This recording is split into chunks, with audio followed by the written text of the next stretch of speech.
Mob Rule and the Republic. Gary Franchi and William Lewis present Don't Tread on Me. It comes out next week. You can pre-order it now at Infowars.com. You want to educate people about states' rights, 9th and 10th Amendment, powerfully done. And, of course, I'm a big part of it. Don't Tread on Me, now available at Infowars.com. Okay, Webster, what we're going to do then is I want you to break down what's happening with the 1,000-point plunge, with the financial terrorism, the trillion, and now they want more than a trillion, and it's just getting worse by the minute.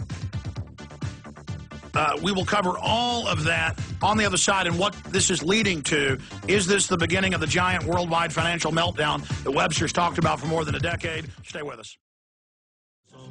Okay, Webster, I got so many questions. What's happening with Angela Merkel, Nicolas Sarkozy, Gordon Brown stepping down? 150 billion goes to a trillion, the 1,000-point drop, just a whole other crisis out of the middle of nowhere, but not for our listeners. You've been for several years saying it would start in Europe and Greece. Webster, break it down. Well, maybe we should start with the 1,000-point drop, since that was the dramatic thing last Thursday afternoon between about 2:30 and 3 o'clock. That wiped out, in theory at least, in terms of paper wealth, 1 trillion of paper wealth wiped out in about 10 or 15 minutes. And then, of course, they rushed back in with the Plunge Protection Team, the PPT, the President's Working Group on Financial Markets. And by massive buying of futures in Chicago, they were able to updraft the New York market so that it came back. But now, over these days, we're getting an idea of what happened. So let me just set the stage. By Thursday of last week, there was already a panic that was building up.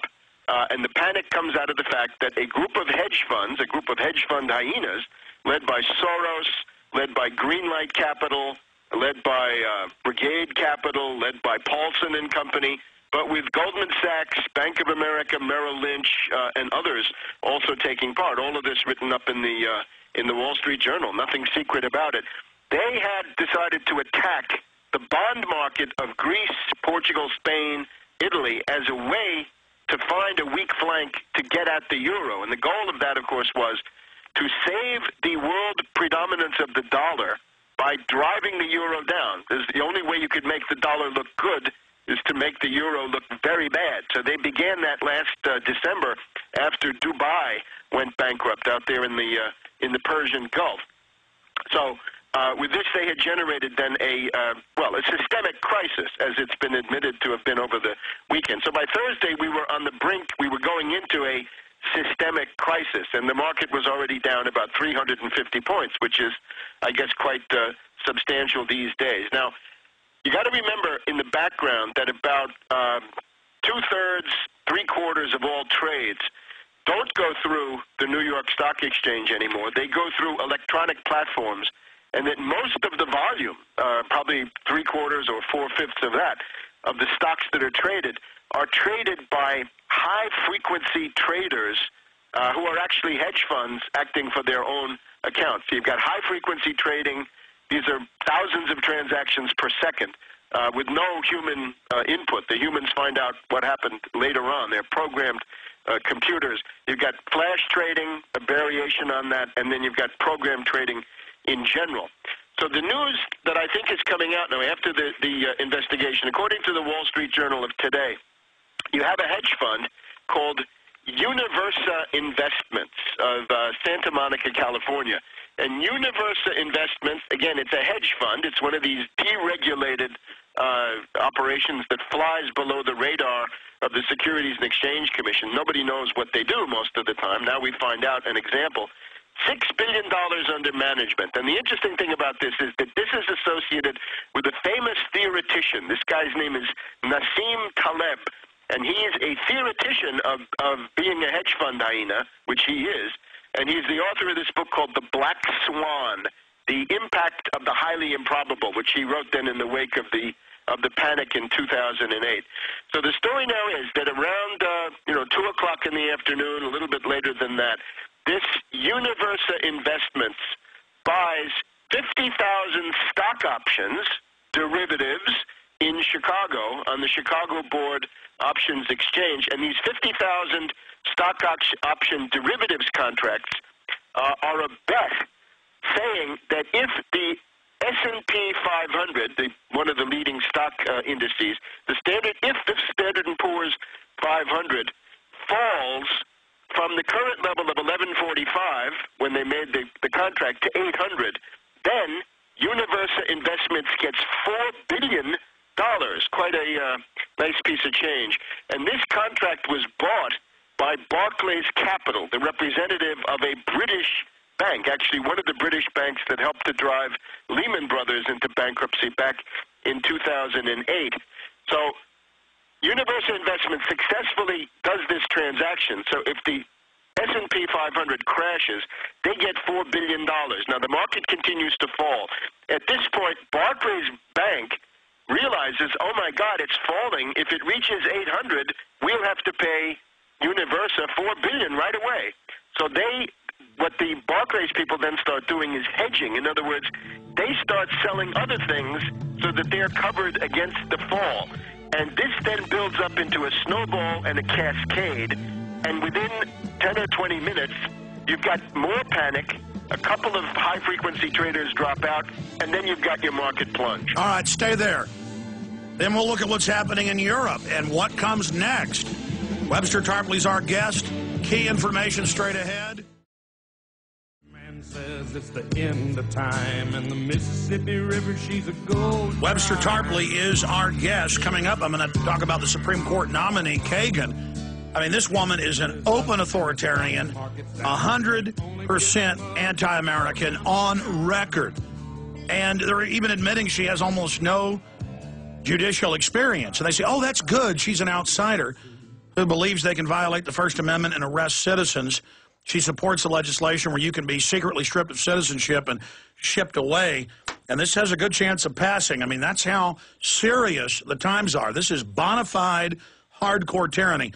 Going back to Webster Griffin Tarpley, okay, so we have the 1,000-point drop. The Wall Street Journal is even admitting this. That ties into what our guest yesterday was saying with these pre-sale orders and this manipulation. Now we hear it's Greece, $156 billion, then it's $600 billion, then it's $1 trillion. Now today, the Reuters headline, they need more than $1 trillion. And people are saying, where is the money going? What's happening? They're saying this came out of nowhere. Well, not according to you, Gerald Celente, Dr. Roberts, many others we've had on. This was all coming. I mean, we a year ago put this in the Obama deception. We named Greece. You named Portugal. You named Spain. You named Italy. Right down the list, and now the UK. Our debt ratios in the U.S. are as high as Greece. They're saying austerity. That's all you talk about in the Obama deception in the fall of the Republic. And the head of the IMF laughs 2 weeks ago and says the good times are over. Ha, ha, ha. We're going to take over the whole economy. So what's happening in Europe? Where is this going? What's behind it? Well, the common basis between this catastrophe in Wall Street, the 1,000-point drop, and the attack on Greece is a couple of things. Hedge funds using derivatives. Hedge funds using derivatives attack the New York stock market, and hedge funds using derivatives attack Greece. A good reason to ban hedge funds, to ban many kinds of derivatives, to ban credit default swaps, which are the kind that are being used to attack Greece. Credit default swap means you're saying, I, sitting in a basement in my bathrobe, am an insurance company, and I can sell credit default swaps as insurance against the bankruptcy of some company that I know nothing about, and I have no cash reserves, and there's no state registration, there's no authority over me. It's absolute lawlessness. This is now the free market. It's the abyss. So it's time to re-regulate all of that. Now, in terms of the Europeans, we talked, I believe, on Sunday night when they were putting this together. What was already clear then was that this was a systemic crisis. In other words, a breakdown crisis threatening the disintegration of a large part of the world financial system, specifically the euro and the European Central Bank. Whatever you think of those institutions, and obviously nobody likes them. I mean, I don't like them, but the idea that a chaotic collapse and catastrophic disintegration of these things would be good for anybody is very wrong. But what is clear is by Friday, you had this systemic crisis. Trichet, the head of the European Central Bank, said so. Olli Rehn, this faceless bureaucrat of the European Commission who runs these matters for them, has said the same thing. The systemic crisis was the crisis of interbank lending, what they call the interbank plumbing. It's the willingness of Barclays Bank to lend money to Deutsche Bank and vice versa, Banco de Bilbao, Santander, Unicredito of Italy, Societe Generale of France, BNP Paribas. We know all these big European zombie banks. So they had reached the point where every bank was looking at every other bank and saying, I don't trust you because you have Greek bonds. And the other bank would say, I don't trust you because you have Portuguese bonds, and so on down the line. So that had frozen. And that had frozen by Friday. That was the emergency.